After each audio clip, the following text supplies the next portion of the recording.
अरे रॉय भाई, work from home के यही तो मज़े है, जब चाहे सो जाओ, बट लैपटॉप तो रख दो साइड में। अबे यार, शाम तक ये डॉक्यूमेंट सबमिट करनी है, पर नींद बड़ी आ रही है। क्यों, रात में सोए नहीं क्या? नींद नहीं आती है रातों में। अरे ये तो प्रेम छे। अबे प्रेम वेम कुछ नहीं छे, ओवर थिंकिंग छे, ओवर थिंकिंग। अब जब पता है कि ओवर थिंकिंग करते हो तो क्यों ओवर थिंकिंग करते हो? हाँ पता है, तू बड़ा मन लगा के पढ़ता है। इतना भी नहीं यार, वो पिछले एग्जाम का टेंशन भी आज ही ले रहा हूँ, वो आने वाले प्लेसमेंट का टेंशन भी आज ही ले रहा हूँ। मैं भी ओवर थिंकिंग करता हूँ क्या? हाँ तू करता है ओवर थिंकिंग, तुझे पता नहीं है लेकिन तू करता है। अरे ओ रोड़ी, शांत हो जा, हम सब ओवर थिंकिंग करते हैं। पर सौरभ भाई, हम ओवर थिंकिंग कर रहे हैं कैसे पता चलेगा? ओवर थिंकिंग की क्लासिक डेफिनेशन ये है कि हम किसी भी चीज़ के बारे में जब ज़्यादा सोचते हैं या ज़्यादा समय तक सोचते हैं तब ओवर थिंकिंग होती है। अबे दिमाग है तो इंसान सोचेगा ना। हाँ सोचेगा, जब भी कोई बड़ा डिसीजन लेना हो या किसी सिचुएशन को इवैल्यूएट करना हो, दिमाग सोचेगा, इसमें कोई खराबी नहीं है। लेकिन यही चीज़ ओवर थिंकिंग बन जाती है जब हम इस थॉट को अपने दिमाग से निकाल नहीं पाते। हम सबकी लाइफ में ऐसी इवेंट्स आती है जो स्ट्रेस या एंग्जाइटी पैदा करती है ओवर थिंकिंग की वजह से, और वही हमारे लिए हार्मफुल है। मतलब ज़्यादा सोचना हार्मफुल है? Not always. ओवर थिंकिंग कभी कभी हमारे लिए बेनिफिशियल भी साबित होती है, जैसे कि हमें कोई इम्पैक्टफुल डिसीजन लेना हो या कोई क्रिटिकल सिचुएशन को इवैल्यूएट करना हो, तो अलग अलग तरीके से सोचने में ही हमारी भलाई है। हार्मफुल ओवर थिंकिंग थोड़ी अलग है, वो रैशनल नहीं होती, उसका कोई पैटर्न नहीं होता। That is not part of your strategy. और इसी के चलते हार्मफुल ओवर थिंकिंग आपके प्रॉब्लम सॉल्विंग स्किल को भी डैमेज कर सकती है। एक साइकोलॉजिकल स्टडी के मुताबिक जो हार्मफुल ओवर थिंकिंग है उसे रुमिनेशन भी कहा जाता है, जिसमें यह होता है कि because we are thinking too much तो हम लोग बिंज ईटिंग करने लगते हैं या बिंज ड्रिंकिंग करने लगते हैं, हमारी नींद खराब हो जाती है, हमें एंग्जाइटी भी हो जाती है।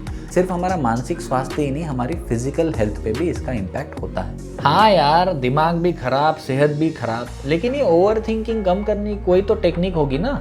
देख, ऐसी कोई एक टेक्निक तो नहीं है, लेकिन ओवर थिंकिंग को कम करने के कुछ सिंपल तरीके बताता हूँ। जैसे देख ले, तू रात भर सो नहीं पा रहा है और जब दिन में काम करना है तब तेरी आंख लग रही है। तुझे क्या लगता है इसका क्या रीज़न हो सकता है? लड़कियों के साथ चैटिंग कर रहे होंगे रात भर।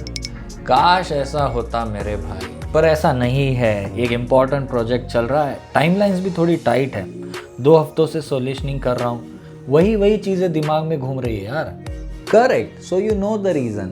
तेरे अनफिनिश्ड टास्क तेरे लैपटॉप के बंद होने के बावजूद भी तेरे दिमाग में चल रहे हैं। कुछ साइकोलॉजिस्ट इसे ज़िगार्निक स्लिप भी बुलाते हैं। अरे मेरे साथ भी ऐसा होता है जब एग्ज़ाम पास में आती है। आसान तरीका है, अपने दिन भर के कामों का या पढ़ाई का एक टू डू लिस्ट बना लो।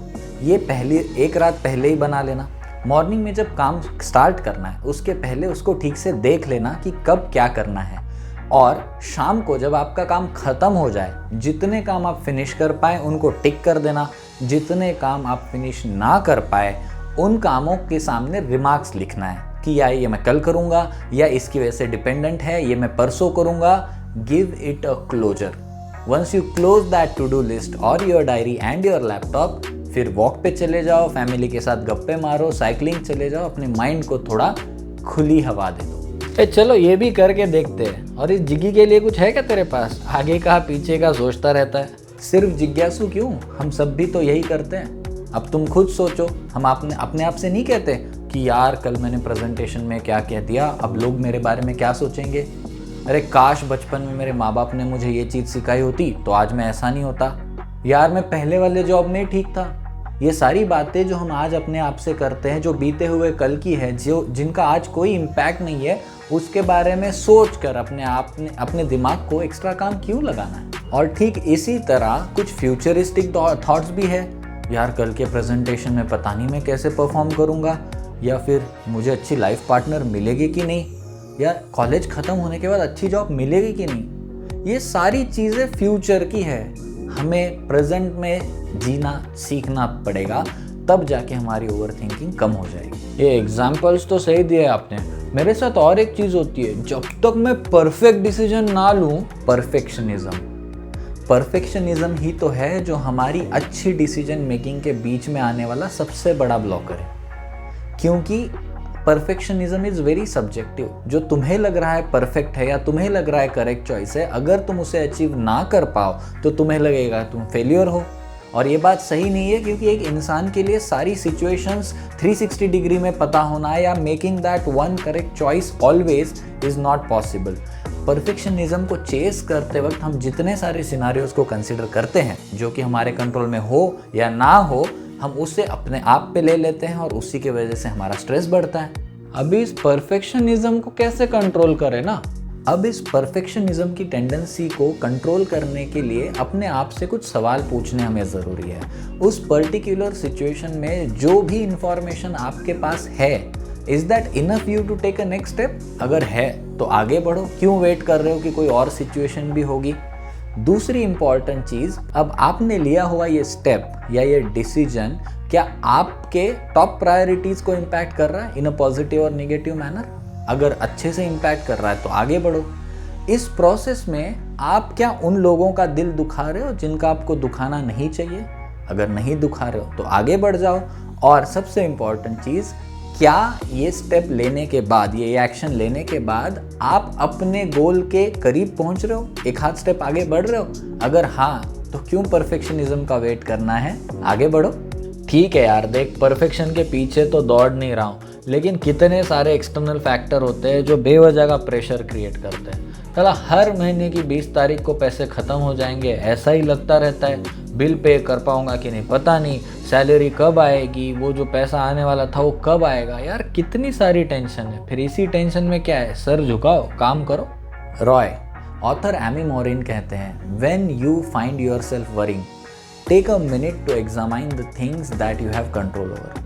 आपका जिन चीज़ों पे कंट्रोल है उन चीज़ों पे ध्यान दो जब भी आप अपने आप को ऐसी सिचुएशन में पाओ जो आपके लिए बहुत ही चिंता पैदा कर रही है।